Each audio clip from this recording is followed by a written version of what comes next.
Welcome back to the Navy Sports Magazine. We're brought to you by the Navy Federal Credit Union. Time to shine the light as we have this week on cross country with women's team captain Emily Boutin. And Emily, you know what being a captain means at the Naval Academy. It means a little bit more. It's different. How have you taken to this role, and how have you enjoyed it so far? I think it's been a really rewarding process so far. I definitely didn't anticipate the amount of pressure and responsibility that you feel when you take on that role. Obviously, beating Army is always a priority every year, but this year it's personal. And I think that's really exciting. I think it's going to help me perform better as an athlete and relate better to the team.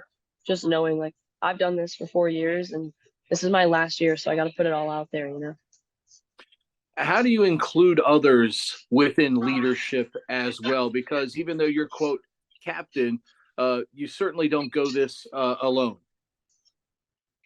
Incorporating others, especially in our sport, I think is what some people would see as a difficult concept, but cross country, though it looks like it's an individual sport, is absolutely a team effort because if I'm out there suffering just one foot in front of the other, head down, the only thing that's going to help me to get through to that finish line is my other teammates.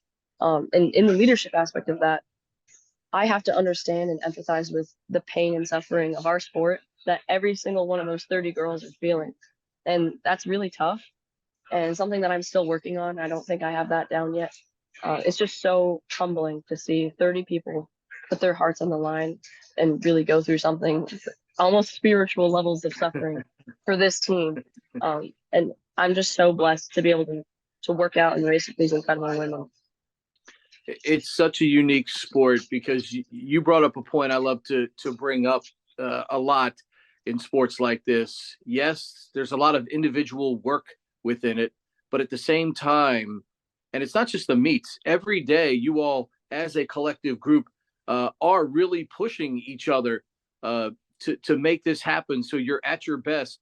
You know, is it easy to put that dynamic together to get everybody to kind of come together on the same page and obviously look for that common goal, and that's to try and help Navy to a victory? I think it's easy on the surface. I mean, theoretically, we're all doing a D1 sport. We're all running workouts and doing mileage together. So you would think that we come together pretty easily.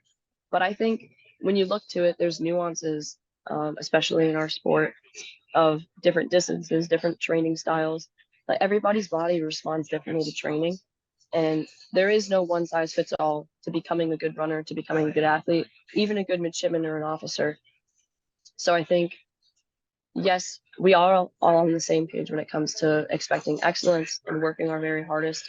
But you have to have this individual element of understanding your people and understanding what their needs are and where they're at, who's had a good day, who's had a bad day.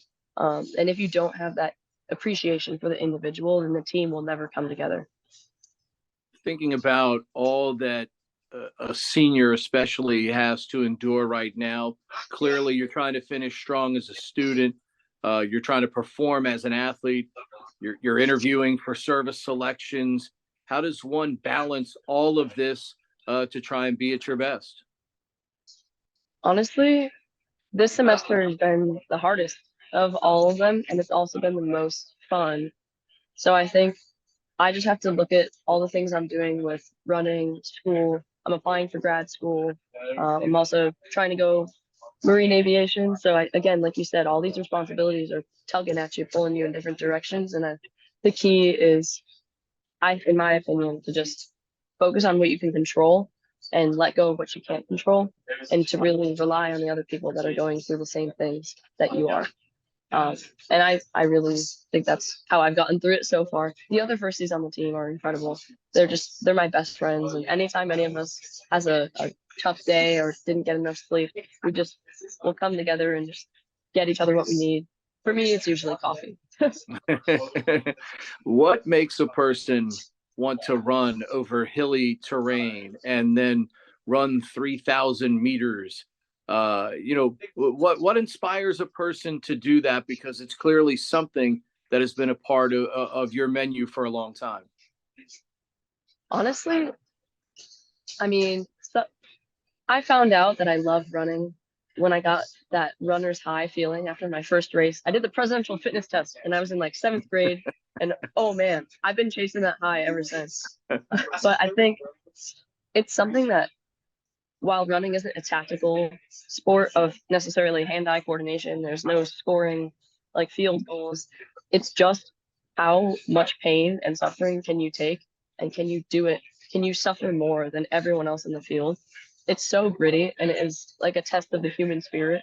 And I'm a very intense person. I come from an army family. I come from Massachusetts. People up there are very intense. And so I really, really respond well to like simple challenges, because running is simple. You put one foot in front of the other, but it is the hardest thing you'll ever do, and there is nothing to distract you from it. And I kind of love it.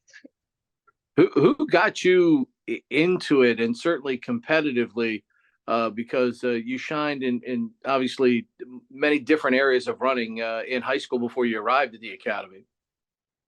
I actually didn't start running until freshman year of high school. I hated physical activity before then. Um, and my dad got me into it because I always wanted to be in the military, just like him, just like my mom. And one day he came up to me and he goes, "If you really want to be in the military and you want to go to the academy, you need to be a good runner." And I was like, "Oh crap. So what's the sport that involves the most running?" "Cross country." And I signed up for it. And again, that feeling of, wow, I just put myself through the hardest thing I can possibly imagine, just because that made me feel very proud. And I went from being someone who didn't have a lot of confidence in myself, didn't really think much of myself, to someone who understands my limits in a way that's confident but realistic. So I think it's changed me as a person. And every time I get on that track, I get so nervous, and that feeling of this is going to hurt so bad, that never goes away. But I love who I've become in pursuing becoming a better runner. I think it's made me a better person overall. One thing I'm always fascinated with anyone that runs any kind of distance is diet, and what goes into that to make sure that you're not taxing your body with too many calories, yet you need a lot of calories to burn Right. in the sport that you perform in. So, I mean, me personally, I love big sandwiches. I actually just got this. It's like Yeah. a reward. Um, uh, it depends on my mileage. So right now I'm kind of really high mileage. For our team, I'm at like 70 miles a week, 65-ish. And that being said, I am always hungry. So I'll eat 4 big meals a day and 3 snacks. And I've learned over the past year of running at this high mileage that if you really pay attention to when you're hungry, what your body is telling you it needs, those cravings for like salty things or sweet things, or like if you want, like I crave steak, that's telling me that I need protein. So it's like your body knows what it's low on. You just have to listen to it. Um, and honestly, I don't really have a problem with overeating, because I run so much that I probably need to be eating more, honestly. And I think our sport in general needs to kind of get with the times and having more appreciation for uh, diverse body images, and eating more and fueling more, because under eating and eating disorders is kind of a big problem in a lot of aerobic sports, especially running. And I'm really lucky that I haven't fallen into that. And I think our team is a big proponent of eating what you need. Coach Kim, she's incredible. Love that woman. She'll come and talk to us at practice. She'll bring nutritionists and dietitians in, because you need your fruits, veggies, but you also need protein. You also need fat. Carbs are good for you. I don't know why people are so angry about carbs. They're great. Eat bread, eat rice. So, I mean, Coach Kim has been such a big help in teaching us what proper nutrition looks like with all of the resources that our team has. She knows where you can get a good steak too. I know. It's unbelievable. That you got to follow up on that. What's on that monstrosity, by the way? Oh, this one over here. So I actually rotate. This is at the Nimitz coffee shop. It's my favorite place to go. And today I switched it up. Usually I get a bacon, egg, and cheese on a croissant. This is a bacon, egg, and cheese on a jalapeno bagel. And then I dip it in Chipotle sauce. It's really good. Bacon, egg, and cheese, girl, right after my own heart. Oh yeah. You finished number 1 at the finish line.